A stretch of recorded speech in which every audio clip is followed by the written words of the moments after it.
గ్రామానికి విసన్నపేటకు వచ్చి విసన్నపేటలో ఈ యొక్క నర్సాపురం రావడానికి మీరు ఇచ్చినందుకు చాలా చాలా ధన్యవాదాలు సార్. Thank you sir. ఇప్పుడు ఈ యొక్క కార్యక్రమానికి ఇచ్చేసినటువంటి ఉదయ్ గారు మనస్ఫూర్తిగా మాట్లాడాల్సి వచ్చినాం. Thank you. ఈరోజు ఈ కార్యక్రమానికి మన నర్సాపురం చేసిన మన రూరల్ డీసీపీ గారికి ఐపీఎస్ వారికి ప్రత్యేకంగా మా గ్రామం వచ్చినందుకు ప్రత్యేకంగా ధన్యవాదాలు తెలియజేసుకుంటున్నాను. అట్లాగే మన ఏసీపీ రామచంద్ర గారికి, మన సిఐ గారికి, గిరిబాబు గారికి, మన అర్జున్ రాజు గారికి, ఎస్ఐ గారికి అలంకరించడం మనకు ఎంతో గర్వకారణం.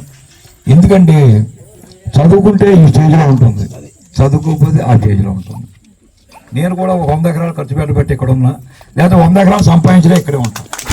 100 ఎకరాలు నేను అన్యాయంగా సంపాదించినా, నీతిగా సంపాదించినా ఇక్కడ ఉంటాను. నేను 100 ఎకరం దానం చేసినా ఇక్కడే ఉన్నా. అది 2 తేడా.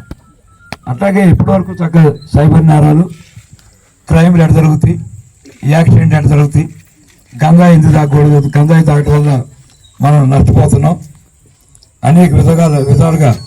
అట్లాగే మైండర్లకు బళ్ళు ఇవ్వటం, హెల్మెట్ లేకుండా నడపటం, మళ్ళీ మీరు అందరూ కలిసి మా ప్రాణాలు తీయటం. సార్ ఎస్ఐ గారికి ఒక మాట చెప్పండి సార్.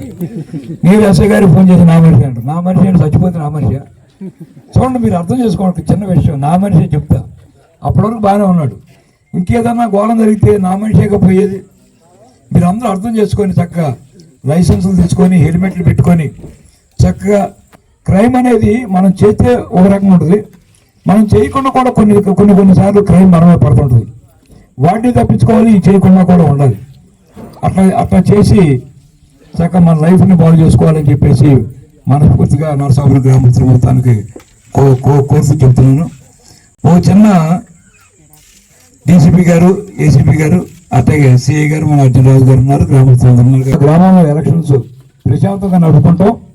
మా గ్రామాన్ని స్వచ్ఛాత్మక గ్రామం లేకుండా చేసి మమ్మల్ని ఫ్రీగా ఎలక్షన్లో పాల్గొనేటట్టు ఏర్పాటు చేయవలసిందిగా కోరుతున్నామని చెప్పేసి మీ అందరి తరఫున కూడా నేను సౌనీయంగా డీసీపీ గారికి, నరసాపురం చాలా ప్రశాంతమైన గ్రామం, ఆ కోరికని మన్నించాల్సిందిగా డీసీపీ గారికి సౌనీయంగా మన్నించుకుంటూ నేను డీసీపీ గారి తరఫున